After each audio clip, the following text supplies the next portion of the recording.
Hello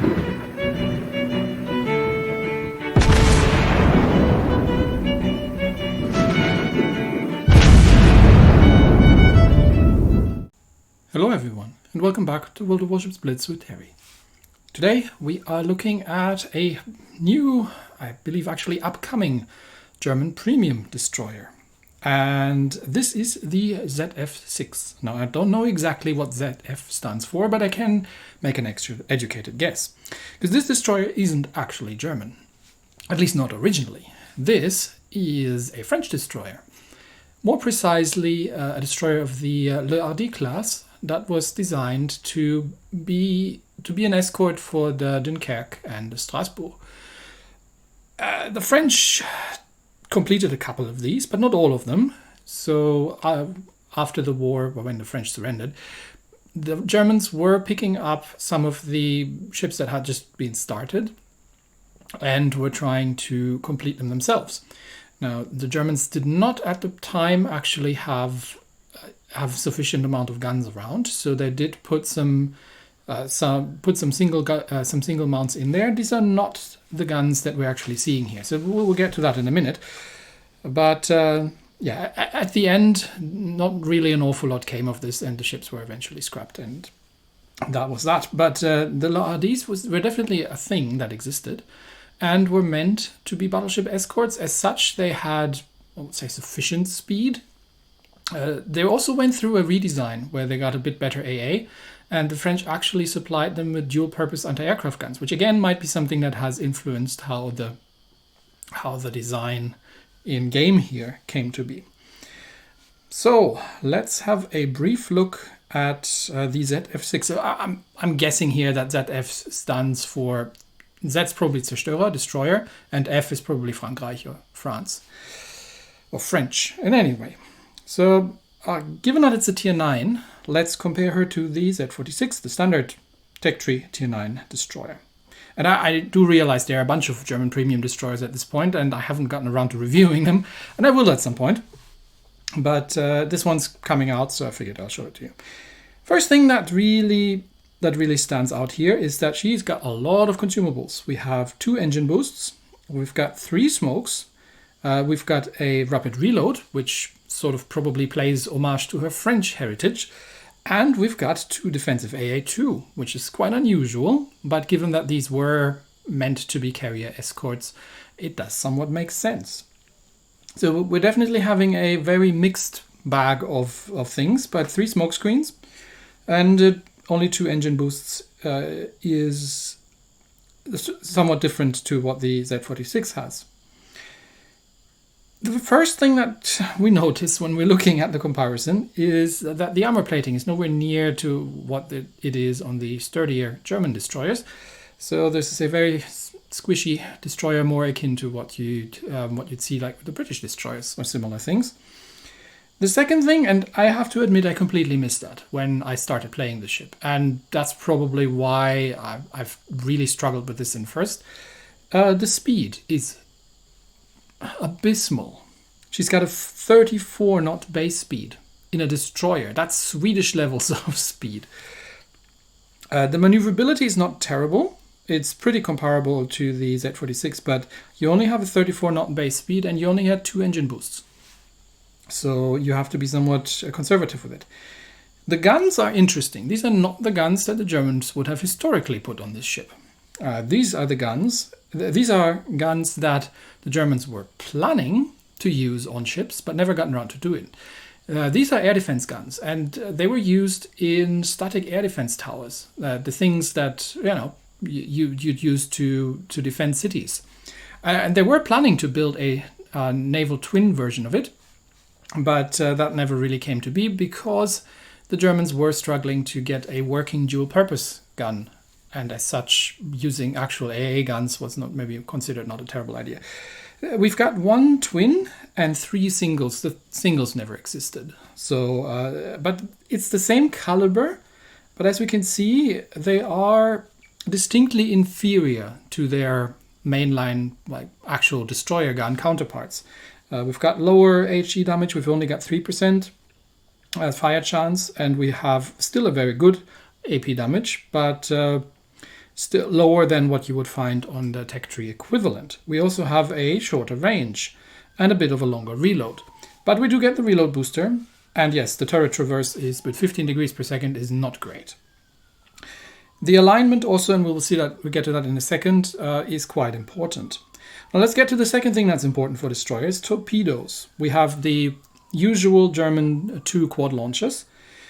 They do more damage, but the range is pretty short for a Tier 9 with 7.2 kilometers. They are faster and do have a bit of a higher flooding chance, but 7.7 kilometer range on torpedoes is a tough one in this tier if you are trying to, torpedo without necessarily being spotted. The AA is, in my opinion, a massive disappointment, because what I was expecting was, look, this was a battleship escort specifically designed for anti-aircraft duties with actual German static anti-aircraft defenses in it. This is basically an AA tower on that floats, and the AA is dreadful. So we'll talk about what the ship is in a second. The last thing we need to look at is the concealment, which is actually not bad with 6.18 kilometers. So this is a relatively sneaky destroyer.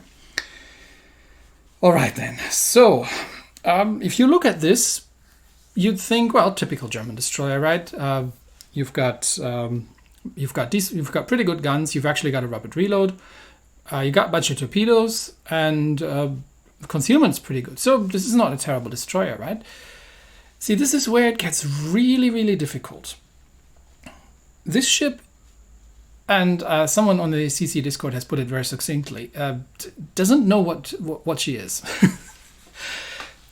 It's technically a gunboat, but let's have a very quick look at the actual ship. So the one thing that immediately stands out is that unlike the regular German destroyers, she only gets the single twin turret forwards.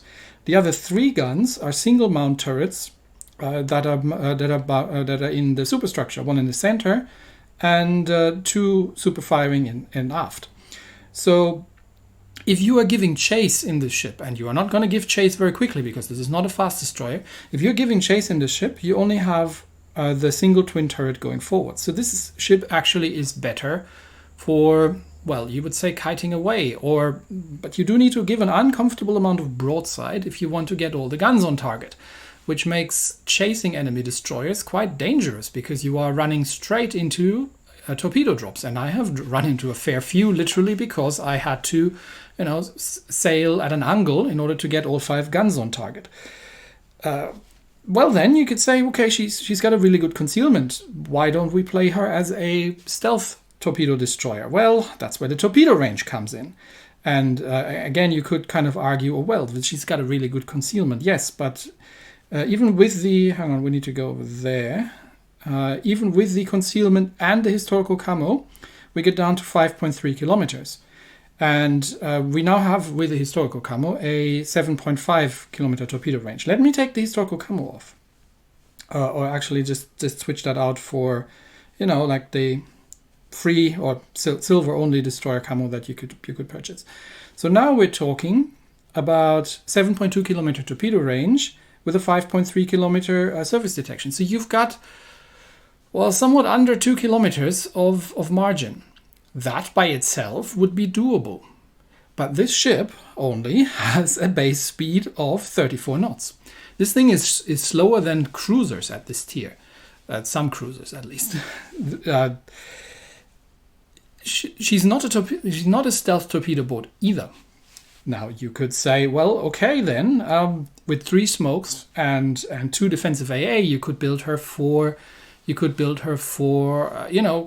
cap control and destroyer escort playing against carriers. Well, you can't, because while this is a Def AA2 and it doubles the values of our air defense is only 80 and 76 in tier 9. This ship with Def AA active, if it comes under concentrated air attack over the course of a battle, shoots down maybe 3 or 4 planes.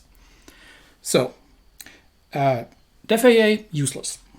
She gets 2 engine boosts, which means you got to be really conservative with those because you don't have an awful lot of speed to get yourself out of trouble if you don't have the engine boost running. And even with the engine boost running, with a relatively low base speed, you're not going to be particularly quick. Now, nobody is accusing the German tech tree destroyers of being speed demons, but more than once I got myself into situations where I just died because I had no way of disengaging in time, because literally the cruisers chasing me were faster than I was. Now, you could use your smoke screen. Yes, you can. The problem is with that speed, you can use the smoke screen sort of like fuel smokes, actually, just to, get out of dodge and hide behind. The other destroyer that I've got here in the comparison, and sorry, this is going to be a bit of a lengthy one because it took me an unusually long amount of time to come to terms with this ship. The other ship that I'm comparing her to is the Fletcher. Now, why is that? Well, the Fletcher also has smokes, but she's got better smokes. The Fletcher also has defensive AA. She's got one more consumable, and unlike this thing, the Fletcher has 4 engine boosts.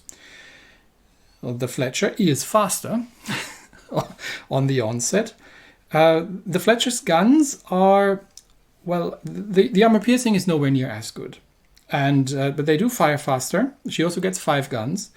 They have the same range and they have the same fire chance. They do rotate a little quicker. The Fletcher's torpedoes are quintuple launchers. They reload faster and they have a 7.8 kilometer base range. Now, that is not a massive difference, but it's noticeable. And I mean, while still nobody is accusing the Fletcher of being a successful AA destroyer, at least the AA is better than this thing. While the ZF-6 is carrying dedicated anti-aircraft guns. And the concealment on the Fletcher is actually a little bit worse than on this ship. So this is sort of Fletcher-esque, but too slow, with like Swedish destroyer speed. There's one thing that she's very good at, and that is fighting enemy destroyers who don't know what they're doing. So if the enemy destroyer does not have a smoke, because if it does, then you're screwed because you have neither sonar nor radar.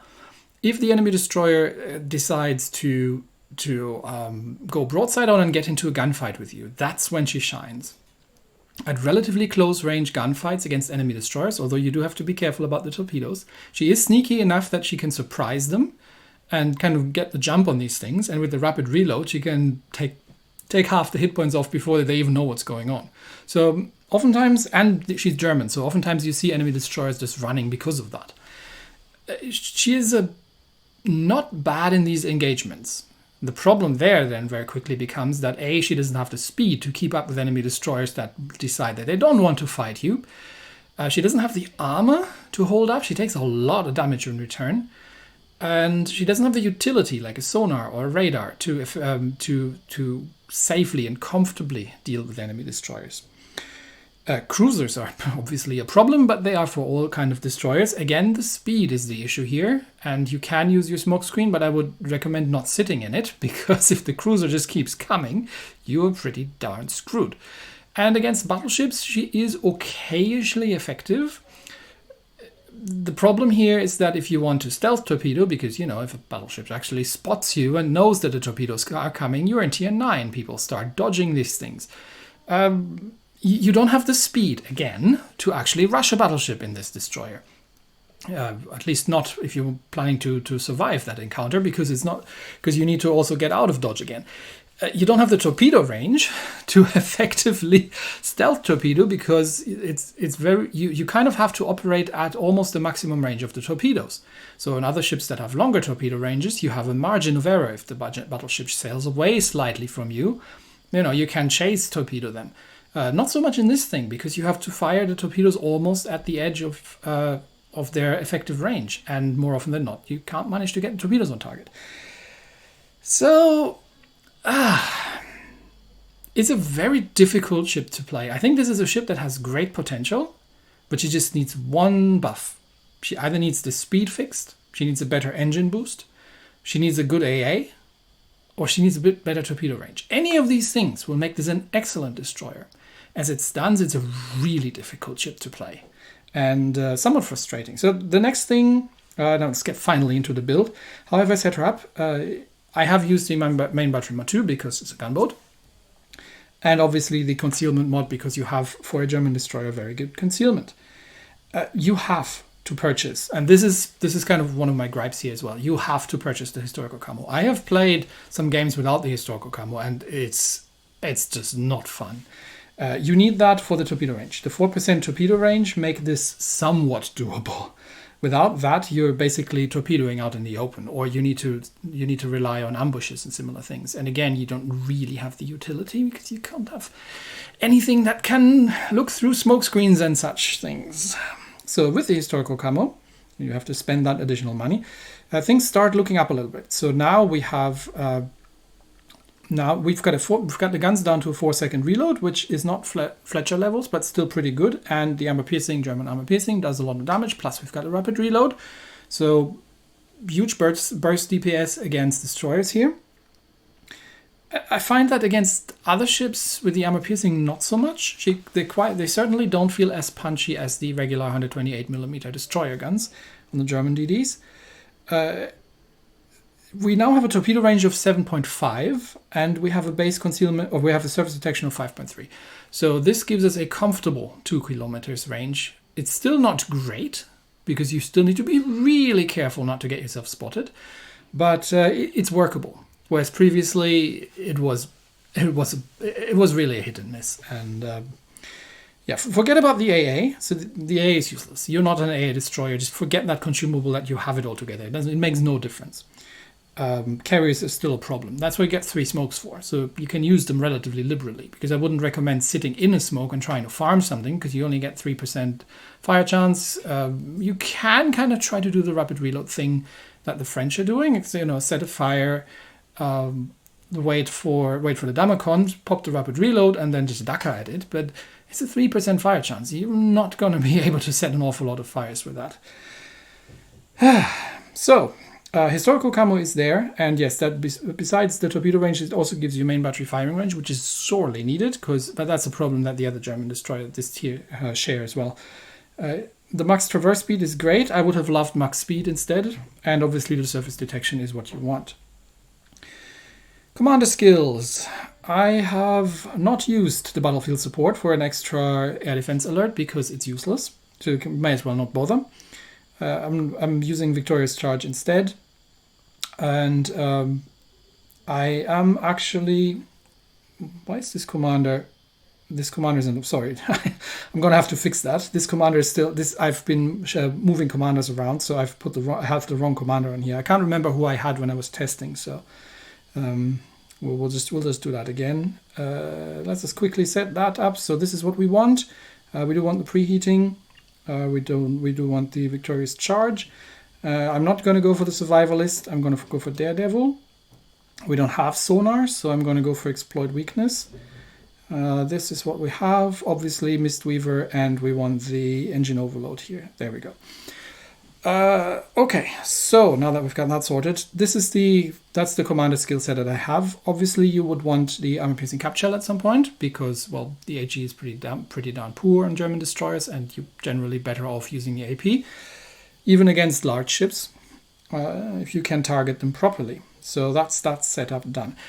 All right, that was a whole lot of explaining, but I felt like, given how many games I had to play until I started actually becoming somewhat successful and not completely got obliterated in this thing, I felt like it was necessary to explain this so you know what you're going to get. Anyway, let me show you how this looks.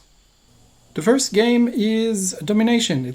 We're top tier, so it's a tier 9 battle, and we're fighting North Carolina, Atlantico, Takao, and an Akizuki, so it's a 4v4. There are 3 bots on each team. The reason I'm including this is because of what I said earlier, that if the enemy destroyer does not know how to play, you are going to wreak some havoc with these guns. So we are spawning Seal of Fortune around A cup. Let's have a quick look. First of all, we'll switch to the armor piercing, torpedoes to narrow spread. A quick look around. That's a bot Benson. So we are pretty much on our own here. I am using the engine boost, and even with preheating and the engine boost, she only does 38 knots, so it's not an awful lot. But it gets us towards the capture circle a little bit faster, and there's a fair chance that we don't have to deal with cruisers just yet, because I think there were 2 bot destroyers out there, and I can't remember if the cruiser was a bot as well. So We can play a little bit more risky and actually make our way here and get ourselves into the capture circle. But yeah, with the speed, you basically have to play it like a Scandinavian destroyer and be careful, because you're not super fast and you're not going to get yourself in or out of trouble very quickly. But you are stealthy, because we have outspotted the bot Benson, and there's also the bot Yugumo. That leaves a good chance that the non-bot is actually on the other side. So we're starting to unload at that Benson, rapid reload up. And with the rapid reload, you're doing this to an enemy destroyer. So if the enemy destroyer just decides to sit on broadside, then they're in for a world of hurt, because you are spitting out shells with the rapid reload active like absolutely no tomorrow. And yes, I could. You obviously want to build the captain for a rapid reload. Haven't done that here yet, because that is a level 10 skill. So we'll just torpedo that thing. And yeah, so you can relatively easily take on 1 or 2 enemy destroyers. Just be careful, because you do not have radar or anything. Okay, there's the North Carolina, but we have this cap secured. There's the bot Benson. I'm not going to bother with him. I'm just going to drop some torpedoes on him, because he's kind of sailing. I don't know where he's sailing. A couple of parting shots. But I do have other problems, because yes, the Takao was actually not a bot, it was actually a player Takao over there. So that is a dangerous problem. That's a bot North Carolina in B Cup. And the rest of my team is, I think, relatively far off at this point. So I'm look, we got him. Okay, so the bot's out of the way. And that's A Cup secured. And there comes some bot torpedoes, but they don't have the range. Let's see if I can get a stealthy drop off on that North Carolina. Now again, the margin for error is not particularly large here. There's the Takao, and I'm spotted. Yeah, so the Takao makes 1 left turn, and I get spotted. So now I'm smoking up just to make sure. And Takao is taking 1 torpedo. I should have a second launcher ready, but I need to now vacate this spot rather quickly. The Takao is no fool. He realizes that this is an angry-looking smokescreen, and smokescreens contain destroyers. I am dumbconning the single fire here, because I don't want to be seen. And destroyers have torpedoes. But the thing, what the Takao doesn't realize is that I don't need no torpedoes to kill him, though. But now I need to get out of here, because, well, that's a Takao, and I have no armor. So these AG shells are going to absolutely rip this thing to shreds. Which means I need to get the heck out of here. And I am trying to do some long-range gunnery here and see if I can get a couple more hits, but the Takao's healing up. And if I'm being, as you can see, if I'm being bow in, I only have 2 of the guns. So I do need to give an uncomfortable amount of skirt here to get all the guns on target. I'm trying to hide behind the island, make sure the Takao doesn't have angles at me. Okay, so he's on relatively low health, but there's an Atlantico. Okay, so let's try to go undetected, ideally, because that's an Atlantico. And yeah, the auto-secondary is obviously opening up on me. But I don't think he's been paying attention to where I am, so smokescreen up, drop 1 torpedo spread in his general direction. Over to the high explosive. Ouch, that was a good blind shot. There comes some Takao torpedoes. And the Atlantico is going in a full turn, so I don't have angles for a second torpedo launch, but I can get a couple of torpedoes on target. I am using the high explosive here in order to get damage control, and just use the rapid reload to Daka him, but then somebody killed him. So top drop on the North Carolina. The problem is North Carolina is sailing away, so by the time the torpedoes get there, he's already going to be outside torpedo range. And I've got a Takao on my butt, which just did that to me. Yes, ow, I noticed that. I am trying to get fire on the North Carolina, but I am trying to also not show any kind of broadside to the Takao, because that's a Takao. North Carolina is dead, and that Takao is going to be the end of me, I presume. I got a couple shots with the HE out. Ooh, can I dodge these? Just about. Torpedoes away. Maybe he runs into them, but I'm dead. You see, the thing is, I can't escape a Takao, because that thing is faster than me. It's literally, yeah. Once you're in range and these things give chase, there's absolutely nothing you can do, because you don't have the speed to disengage if you don't have an engine boost ready, and you only got 2 of those, and even with the engine boost it'll be hard pressed. Anyway, the Takao is now the last ship alive, and well played from the Takao. I have seen people doing a lot more stupid things, but he's dead, and that was the last ship, and that is the game. And I think that was probably the best game I've had in the ZF-6. Now, admittedly, I've killed 2 bot destroyers, which have accounted for almost half the damage that I've done. But like I said, not an easy ship to play. Let's do a second one. Because in this game, we are playing Fault Line. And we are up against Preußen, Colombo, Shikishima, Yamato, Smolensk, Gearing, and the Kitakaze. So obviously we're bottom tier, it's a tier 10 game. We have a Sejong, I believe it's called. I haven't looked it up still, on our side as a cruiser, but other than that, it's just battleships and destroyers. So let's have a look. We are spawning. We're spawning on the eastern end of the map. That's who do we have with us? A Halland. That's not bad because a Halland has radar, and that could be coming. If he comes with me, that'd be really, really useful. So let's move slowly ahead. And I'm not yet using the engine boost because I only got 2 of those, and those are very valuable at times. Let's see if the Halland is coming with, because I've got the rate of fire. The Halland probably doesn't know that because this is I think at this point an unreleased ship while I'm testing. But so nobody knows what these things are capable of. But he seems to be coming along so far, which is great. So let's see what we can spot. I should be able to outspot most things. And with some backup from the Halland, we should be able to hopefully... Halland? Halland, where are you going? Oh, come on. Are you leaving me alone on the flank here? And just oh, dear, oh, dear, oh, dear. It's going to be one of those, isn't it? Yep. There's the Kitakaze. Now, I can outspot the Kitakaze, but the Kitakaze knows that. He's not an idiot. So the Kitakaze stops and says, okay, I'm spotted. I don't know what's spotting me, but there's a destroyer out there that's outspotting me. I don't want to shoot at him just yet. I want to see where he's going. Before I do that. Oh crap, there's the Smolensk. Panic, brown alert. Torpedoes at the Smolensk, full steam ahead, and we're spotted. Smoke, immediately ink, Smolensk, whoop. Yep, Smolensk does that. So return fire at the Smolensk, but that's the Smolensk, yes. I do not want to sit still in my smoke screen. That thing has torpedoes, but I should be out of range. The bigger problem is that Kitakaze over there, because he's got torps as well. And these are the Smolensk torps. I don't think they have range. But the Kita definitely does, and the Kitakaze smokes up. I get 1 torpedo hit on the Smolensk, and now I need to run away because I have no backup. The Halland has decided that he doesn't want to play here and is running off. I've only got a Yamato as backup, which against the Kitakaze and the Smolensk is about as much useful as a brick to a fish. So, Kitakaze sits in his smoke screen. The Halland would have been really useful round about now, because I could have been shooting at the Kitakaze instead of running away from him, because I have absolutely no way of knowing where the damn bugger is. There he is, so he's running away. And I have no way to know if there are torpedoes coming. So I'm using my torpedo indicator to see where the Kitakaze is going.